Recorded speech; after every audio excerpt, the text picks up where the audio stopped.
Kugo G2 Pro, Dr. Dre, fă review la Kugo G2 Pro, Dr. Dre, plimbă-te cu G2 Pro, Dr. Dre. M-ați nebunit. Am adus G2 Pro. Hai să vedem acum de ce am amânat atâta să fac un review, să mă uit la el. Nu o să încep cu asta, vă țin puțin în suspans. Să începem cu părțile bune la el. Și anume, cel mai important lucru e că arată bine. N-am ce să zic, arată bine, mă uit la el, îmi place. Mă gâdilă pe ochi așa. Deci, e frumos, e foarte frumos.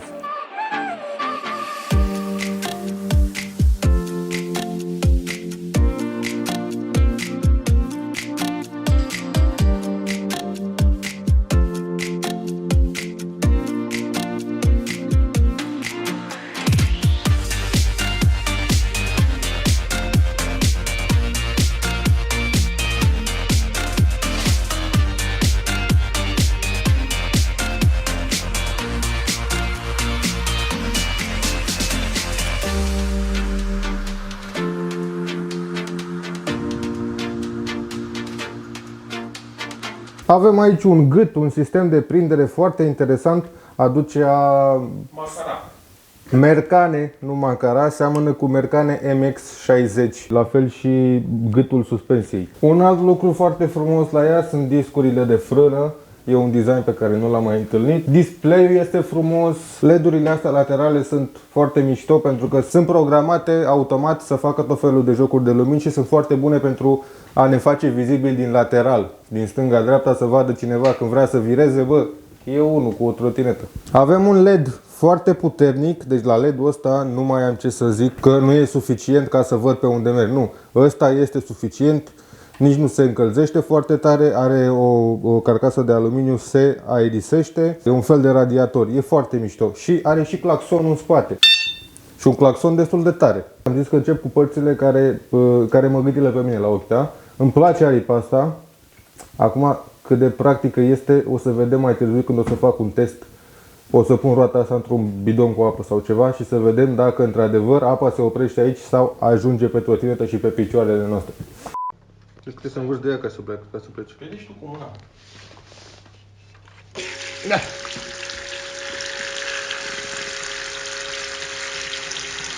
De tare.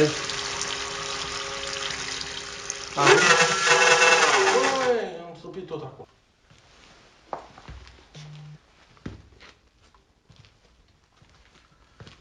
Da, deci în mers apa sare aici și de aici sare mai departe. Noi am făcut acum un test scurt, Ce test, mă, că uite, mi-ai murdărit mocheta. dar pe stradă umedă pe termen lung se murdărește. De-aia era asta așa de murdar. Că ai mers în ploaie. Dar aripa îmi place. Este de plastic, se poate rupe, dar nu ajungem noi cu piciorul până la ea, deci doar de la vibrații se poate rupe. Ăsta este un stop pe frână, cred că e exact ca la Xiaomi. Nu știu de ce am impresia că este exact același, doar că pe altă aripă. Atenție, stopul ăsta pe frână funcționează doar când apăsăm maneta de frână și când e trotineta pornită. Deci acum merge, acum nu merge. Deci noi nu avem cum să aprindem becul ăsta, nu stă aprins în timp ce mergem. Asta e, am zis că încep cu părțile frumoase, dar trebuie să menționez și asta. LED-ul ăsta nu stă aprins, deci este jumate util, mai mult de jumate inutil. Capacele astea de plastic dau un design plăcut. Avem aici un display foarte frumos. Aduce mai mult display de bicicletă electrică, deci nu avem ce să comentăm la el, arată foarte bine. La fel și butoanele pentru a-l programa și butoanele pentru claxon și far. Deci toate arată foarte bine. Accelerația este cu push, nu este cu trăgaci. Asta nu este neapărat un lucru rău, fiecare cu ce preferă. Toate cablurile sunt cu mufă Julet, waterproof. Iar aici avem un suport pentru picior. Ok, astea au fost lucrurile care arată bine la ea. Deci e o trotinetă plăcută. Când o vezi, parcă te bucuri așa. Ia uite ce frumoasă e. Și acum o să vă explic ce e greșit la trotineta asta și de ce am amânat să-i fac un review. O luăm pe rând. Despre bec am zis deja că nu stă aprins. Asta este ceva ciudat, adică totuși avem un bec, de ce să nu stea aprins? Unii dintre voi ați numit această trotinetă sora sau fratele mai mic al lui Kugo G-Booster și chiar așa pare să fie. În sensul că are aceleași greșeli de fabricație pe care le are și G-Booster, asta vreau să zic. Ca și greutate, pentru o trotinetă cu un singur motor avem 16 kg. Doar că bateria la trotinetă, după cum o să vedem mai târziu, este destul de micuță, așa că toată greutatea asta este din cadru. mai mult din cadru decât din baterie. Avem aici niște suspensii. Unii au zis că sunt pe arc, alții au zis că sunt pe două arcuri. pe mai multe arcuri. Alții au zis că poate e elastomer, alții au zis că funcționează foarte bine. Adevărul este că Kugo a făcut aceeași greșeală la aceste suspensii pe care a făcut-o și pe G-Booster, și anume a turnat în suspensiile astea cauciuc. Adică le-a făcut foarte rigide, foarte greu de înlocuit. Pentru o persoană normală care își ia o trotinetă și vrea să aibă, să-și schimbe piesele, să-și cumpere și să schimbe, nu poate să scoată cauciucul din ea. Ca să scoți cauciucul trebuie să te apuci să dai găuri cu bormașina, e foarte complicat. Deci ca să schimbi suspensia când îți cade, când ajunge la limita cu podeaua, cum ajunge la G-Booster după o anumită distanță, trebuie să schimbi toată suspensia. Asta înseamnă, nu știu cât e suspensia acum pentru că nu a apărut pe piață, dar înseamnă mulți bani. La G-Booster, de exemplu, o suspensie costă vreo 300 de lei și cealaltă pe față costă vreo 700. Împreună fac 1000 de lei două suspensii, ceea ce mi se pare enorm. Mai departe, încă o greșeală care se repetă, văd la Kugo, și anume ghidonul ăsta este făcut pentru oamenii de până în 160 de centimetri. Pentru mine este inutil. Eu trebuie să stau așa ca să pot să merg cu ea. Practic, eu trebuie să-mi iau din nou o pipă reglabilă. Nu pot să merg cu trotineta cum o scot din cutie. Nu e făcută pentru mine. Este pentru oameni mai scunzi. Placa se deschide pe partea de sus și peste ea este pus acest cauciuc mochetă, acest covoraș din silicon care se poate, văd că nu se mai poate, se putea lipi și dezlipi. Are un fel de adeziv aici care e logică, după ceva vreme se murdărește și nu se mai poate lipi, așa că este it's a nice touch, e foarte frumos. Apreciez că s-au gândit, au făcut un design foarte frumos, da? Îmi place foarte mult ăsta, dar e inutil. Băi, strici atelierul!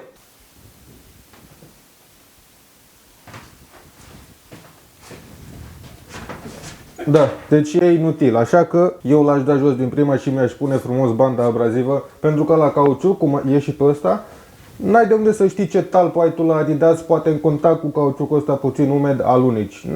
Nu m-aș risca, deci aș pune banda abrazivă direct. Mai departe, în loc să avem aici o prindere, cum suntem obișnuiți la majoritatea trotinetelor, gâtul să ducă într-o prindere, avem două, pe stânga și pe dreapta. Asta e foarte mișto, îmi place designul aici.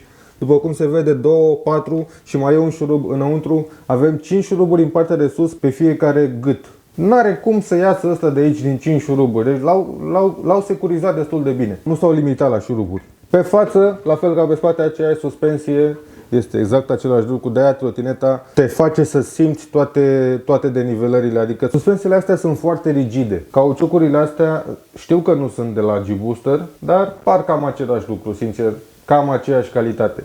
Partea bună e totuși că sunt aceeași mărime ca la G-Booster, înseamnă că putem să ne înlocuim cu unele de la CST sau cu altele mai calitative decât astea. Partea proastă totuși este că sunt pe cameră, ceea ce eu nu vreau să mai folosesc. Avem o baterie destul de mică pe acest model, care costă oricum destul de puțin, costă 3000 de lei. O baterie de 12,5 A pe 48 de volți cu un motor de 800 de W care ajunge în peak power la 1365. Și asta datorită controllerului cu o descărcare de 25 de amperi. Aceeași descărcare pe care o am și eu pe G-Booster la ambele motoare. Deci asta este bine. Nu este de la GP, este un controller fără firmă pe el, dar are o descărcare bună. Frânele sunt mecanice pentru o viteză pe care o declară producătorul de 40 de km pe oră. E ok, o greutate de 16 kg, sunt ok frânele mecanice. Și acum hai să desfacem puțin la ea să vedem ce are înăuntru și ce nu e atât de bine pe cât ar trebui.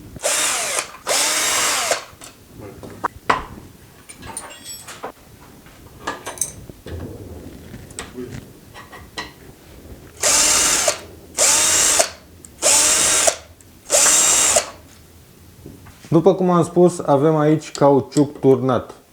Îmi place că e destul de groasă suspensia, e destul de solidă, dar acest cauciuc este degeaba. Deci nu este o suspensie. Este un cauciuc care face trotineta foarte, foarte solidă. Nu se simte ca o suspensie. Este ca ceva care oprește trotineta să ajungă pe pământ. Și când o să se lase, la fel, nu o să fie mai elastică, pur și simplu o să se lase cu totul și o să lase garda la sol mai jos. Deci nu este pe arcuri și nu este pe elastomer, este pe cauciuc, ca la Kugo G-Booster. Haideți să vedem și înăuntru la baterie cum arată.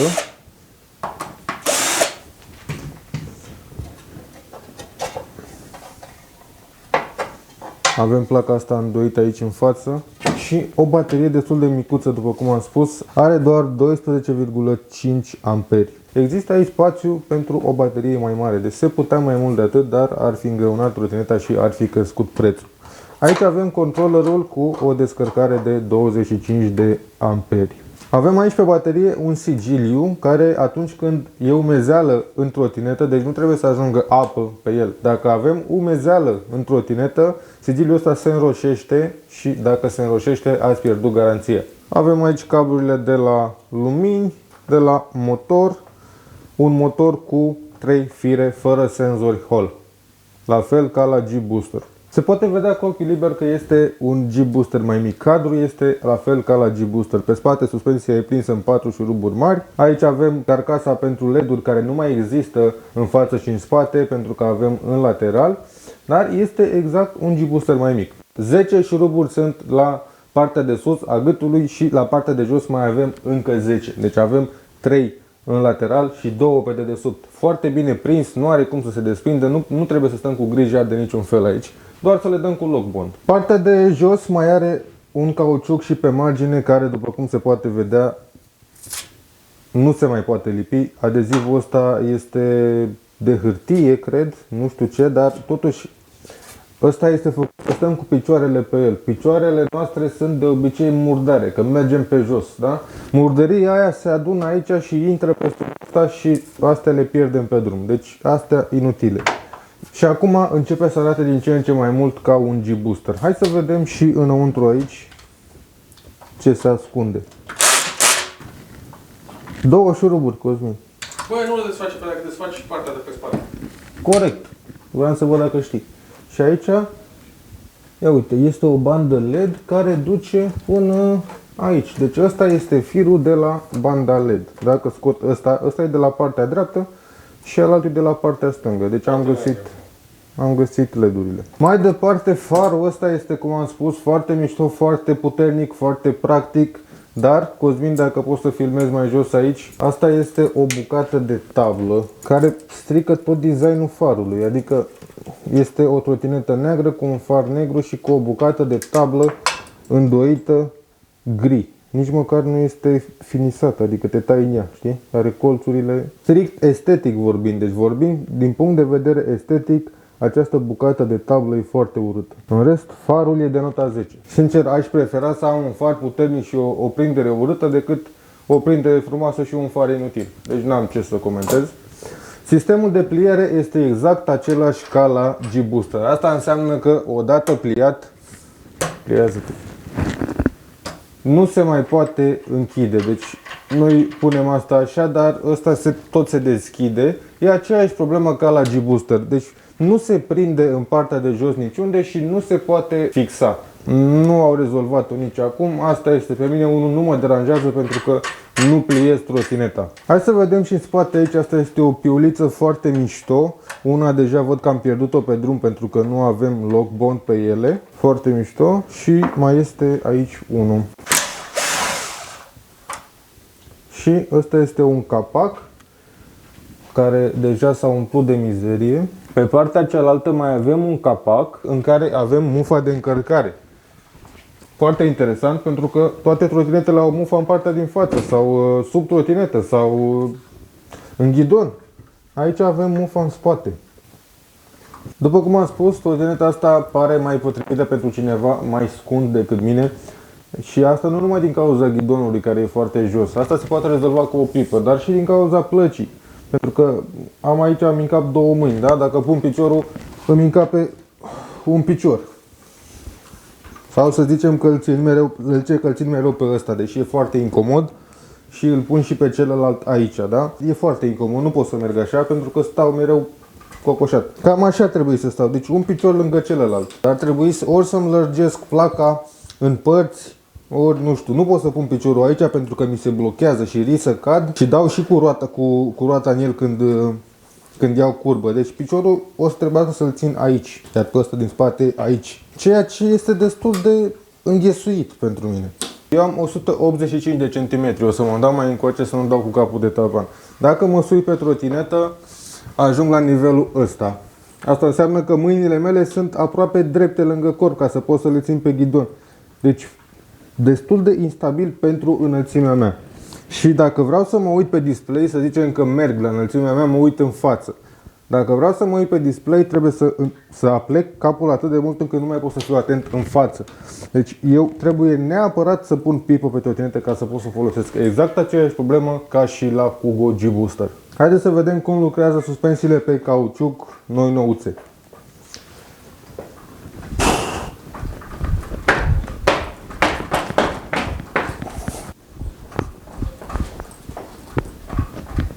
Nu, deci mai mult lucrează suspensia din cauciuc decât suspensia propriu-zisă, care ar trebui să existe. Păcat. Ăsta a fost review-ul, asta este părerea mea, e o trotinetă foarte frumoasă. Ăsta e primul lucru care îmi vine în minte când mă uit la ea.